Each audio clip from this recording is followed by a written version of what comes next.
Assalamualaikum warahmatullahi wabarakatuh. Alhamdulillah berjumpa kembali dengan Pak Eko di sini. Ini adalah channel pendidikan bagi yang pertama kali masuk berupa pembelajaran fisika. Nah, pada video kali ini saya akan membahas tentang aplikasi dari hukum Kirchhoff dalam persoalan atau dalam mengerjakan soal-soal.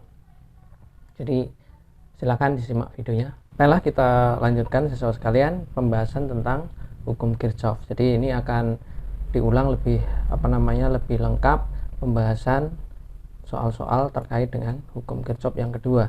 Pada video yang sebelumnya sudah ada, hanya ini akan lebih jelas lagi insya Allah sehingga bisa memudahkan pemahaman siswa-siswa. Baiklah, lanjutkan. Hukum Kirchhoff yang pertama itu adalah mengatur tentang arus pada titik cabang, ya. Jumlah kuat arus yang memasuki suatu titik cabang, ya, sama dengan jumlah kuat arus yang keluar dari titik cabang itu. Jadi contohnya seperti ini, ya. Ada titik cabang di sini, titik cabang ini di sini. Ada arus yang masuk, itu ditandai dengan panah menuju, ya. Ada menuju ke titik cabang tersebut. Berarti dalam hal ini yang menuju ke titik cabang atau arus yang masuk adalah I1, ya, kemudian I2, I6, ya. Sedangkan yang keluar adalah I3, I4 dan I5, ya. Sehingga dari situ jumlah arus yang masuk sama dengan jumlah arus yang keluar, kita bisa menuliskan persamaan seperti ini. I1 tambah I2 tambah I6 sama dengan I3 tambah I4 tambah I5. Kemudian untuk hukum Kirchhoff yang kedua, jumlah beda potensial yang melewati seluruh elemen dalam suatu rangkaian tertutup sama dengan 0. Jadi satu lintasan penuh, ya, satu loop gitu. Atau jumlah aljabar dari perubahan potensial yang dilalui dalam suatu rangkaian tertutup adalah 0. Ya. Jadi kalau dituliskan dalam persamaan seperti itu, sigma E ini adalah sumber tegangan, ya, dari sumber tegangan. Kemudian yang ini pengurangan tegangan karena misalnya untuk lampu dan seterusnya, ya. Ini untuk sumber tegangan.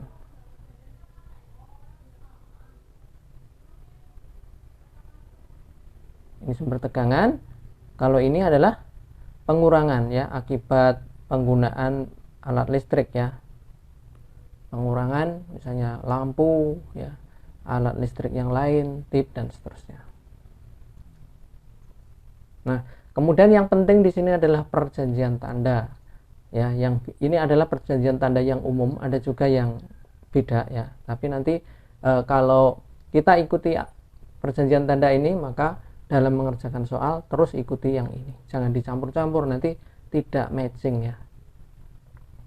Yang pertama adalah tentukan dulu arah arus dan arah loop pada masing-masing cabang, ya. Kemudian kuat arus diberi tanda positif jika arah arus searah dengan arah loop dan diberi negatif jika berlawanan arah dengan arah loop. Nah, contohnya seperti ini. Nah, ini misalnya loopnya seperti ini, ya. Kemudian untuk gambar untuk sumber tegangan, ya. Jadi kalau ini yang ini adalah positif, ini negatif kutubnya, ya. Ini adalah contoh loop yang searah jarum jam, yang ini yang berlawanan arah jarum jam. Kemudian apabila saat mengikuti loop kutub positif sumber tegangan dijumpai terlebih dahulu, maka GGLE diberi nilai positif dan diberi nilai negatif jika yang dijumpai adalah kutub negatif. Contohnya seperti ini, ya. Jadi kalau ini yang dijumpai dulu, nah ini muternya kan begini. Dijumpai dulu adalah yang kutub positif, maka E-nya positif. Kalau loopnya misalnya seperti ini, yang dijumpai dulu adalah yang kutub negatif, maka ini adalah negatif, gitu, ya. Selanjutnya kita lihat untuk contoh soalnya, ya. Perhatikan rangkaian dua loop berikut. Ya, rangkaiannya seperti ini. Kemudian yang ditanyakan adalah kuat arus pada masing-masing cabang, Dan kemudian yang B adalah daya listrik pada hambatan 6 ohm ya. Jadi yang ditanyakan adalah kuat arus pada masing-masing cabang dan daya listrik pada hambatan 6 ohm ya. Kita tulis di sini aja ya.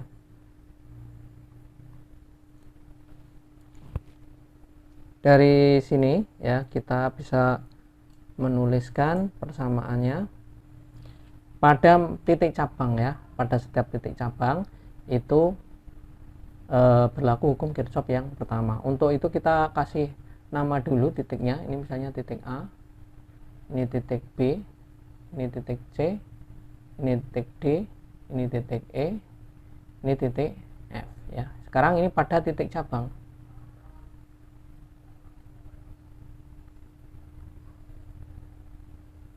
Titik cabang itu baik titik cabang B atau E ya sama saja ya. Ini misalnya B atau E. Nah, ini kita bisa tuliskan hukum Kirchhoff yang pertama, yaitu jumlah arus yang masuk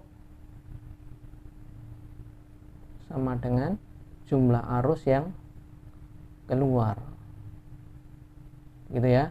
Jumlah arus yang masuk berarti ini adalah I1 ditambah I3 sama dengan jumlah arus yang keluar adalah I2. Ini persamaan yang pertama.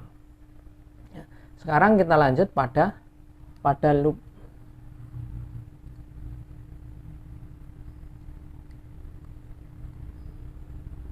Pada loop pertama,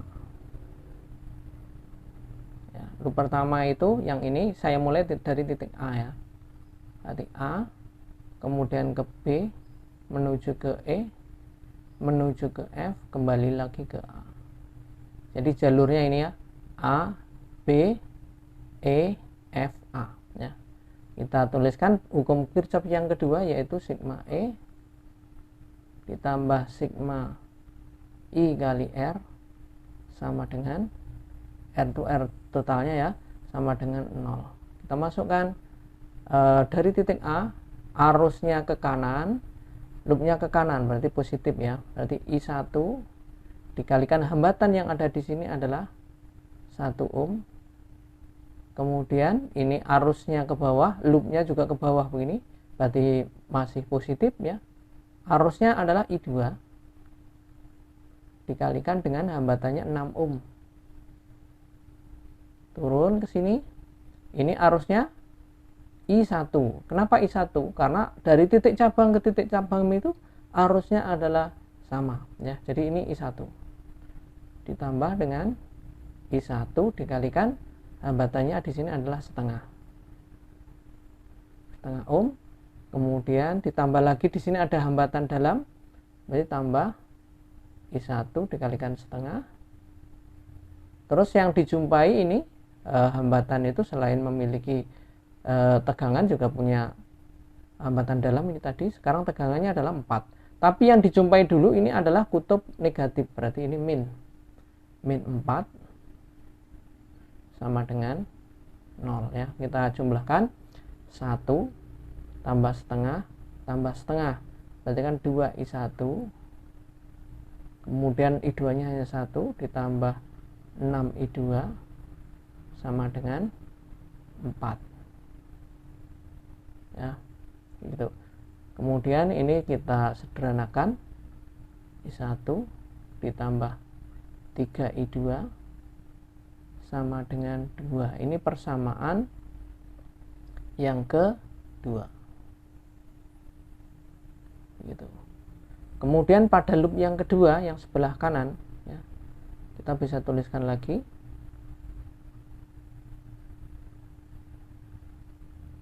loop kedua. Saya mulai dari titik C, kemudian ke B, ke E, ke D, kembali lagi ke C ya. Jadi ini jalurnya C, B, E, D, C ya. Kita tuliskan sigma E ditambah sigma I kali R sama dengan 0. Ini arah arusnya I3 searah dengan arah loop, dari positif ya.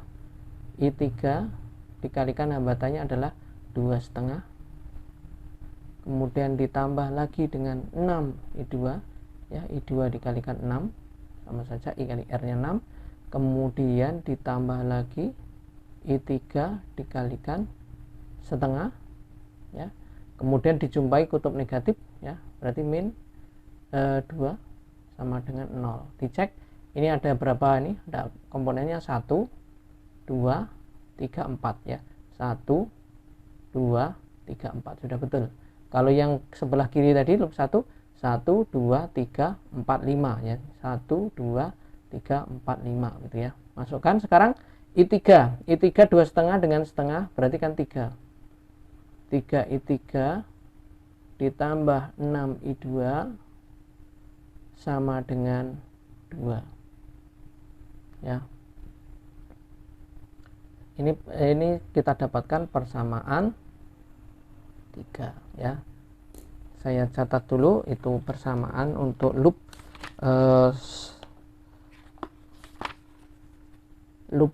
persamaan pada loop 2 yaitu I1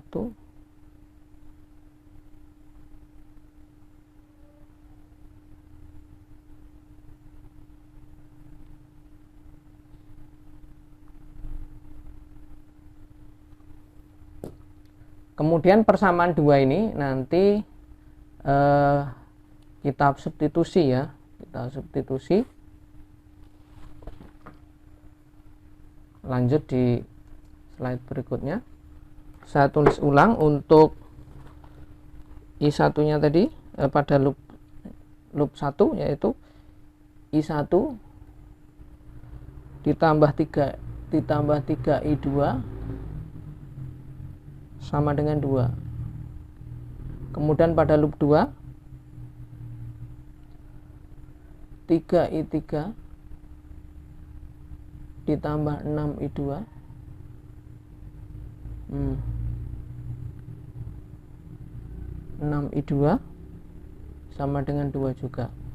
Nah, supaya bisa dieliminasi maka salah satunya harus dihilangkan. Misalnya yang mau saya hilangkan adalah I3 ya.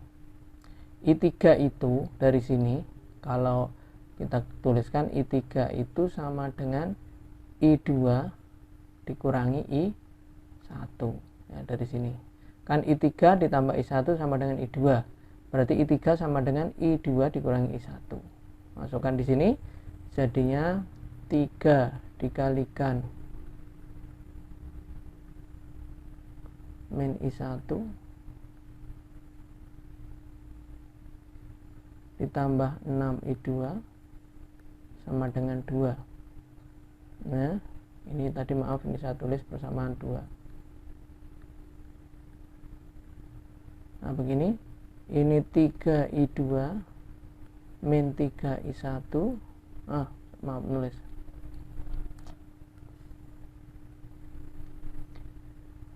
Tiga I2 min 3 I1 ditambah 6 I2 sama dengan 2. Min 3 I1 ya, ditambah dengan 9 I2 sama dengan 2. Nah, ini sudah seperti ini persamaan 3 persamaan 4 lah ya, ini sama saja 3 dan 4. Nah, supaya bisa dieliminasi, yang saya eliminasi I1, maka ini saya kalikan 3 sehingga menjadi 3 I1 dari persamaan 2 dan 4. Nah, 2 ini saya kalikan 3 langsung, jadinya 3 I1 ditambah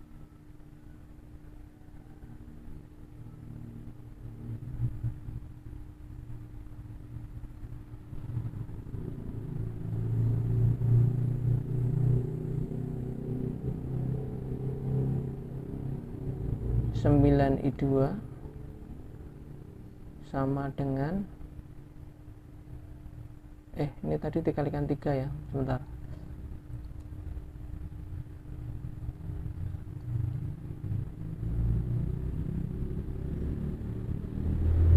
Oh ya, sudah sudah dikalikan 3 ya. Dikalikan 3 berarti 9i2 sama dengan 6. Terus yang bawah min 3i1 ditambah 9i2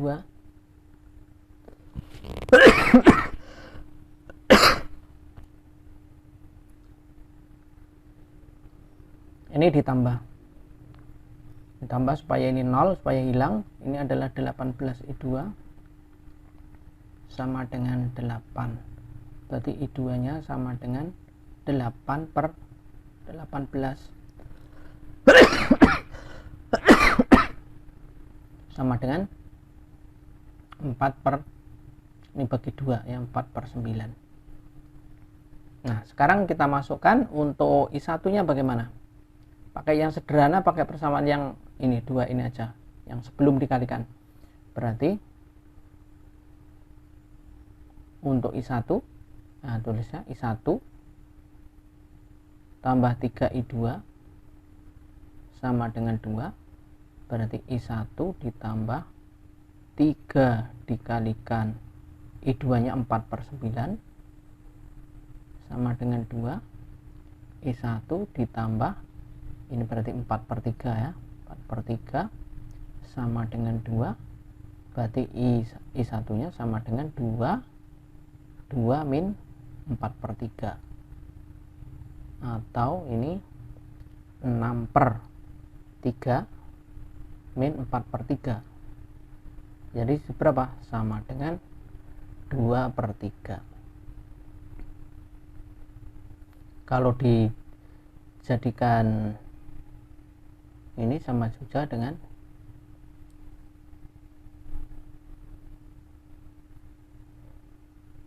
4 per kalau dikalikan 3 berarti ini 6 per 9. Ini lupa satuannya. Ini jadi i1 nya 6 per 9, i2 nya 4 per 9. Nah i3 nya, untuk i3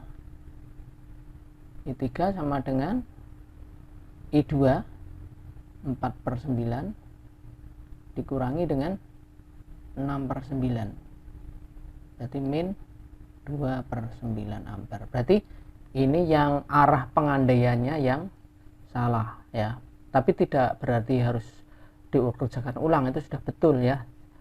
Arusnya besarnya adalah 2 per 9, tapi arah yang sebenarnya ini ke kanan ya. Nah, jadi kita sudah menjawab untuk I1, I2 dan I3. Sekarang daya pada hambatan yang 6 ohm ya. Daya pada hambatan 6 ohm. P-nya sama dengan I, arusnya di sini berarti I2 kuadrat dikalikan R. R-nya adalah 6. Berarti I2 nya kita ambil, I2 ini 4 per 9 dikuadratkan berarti 16 per 81 dikalikan dengan R nya 6. Nah gitu ya. Berarti ini sama dengan, ini kalau dibuat 16, ini nanti 9 itu sama dengan 8 itu sama dengan 9 kali 9 dikalikan 6. Ini sama dengan 2 per 3 supaya sederhana. 2 per 3 dikalikan 16 per 9 nah, gitu.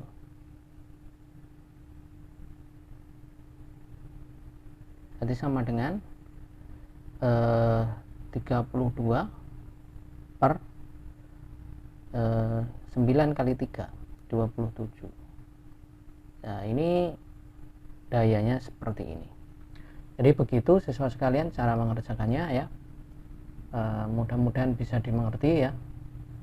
Perhatikan arahnya. Jadi kalau seperti ini biasanya soalnya soal uraian yang dinilai adalah step per stepnya itu ya. Semoga dalam pengerjaannya itu bisa juga teliti. Kadang-kadang tidak teliti walaupun sudah mengerti, tidak teliti, jadi ada kesalahan ya. begitu saja yang bisa saya sampaikan ya. Terima kasih atas perhatiannya. Mohon maaf atas segala kekurangan. Saya akhiri. Assalamualaikum warahmatullahi wabarakatuh.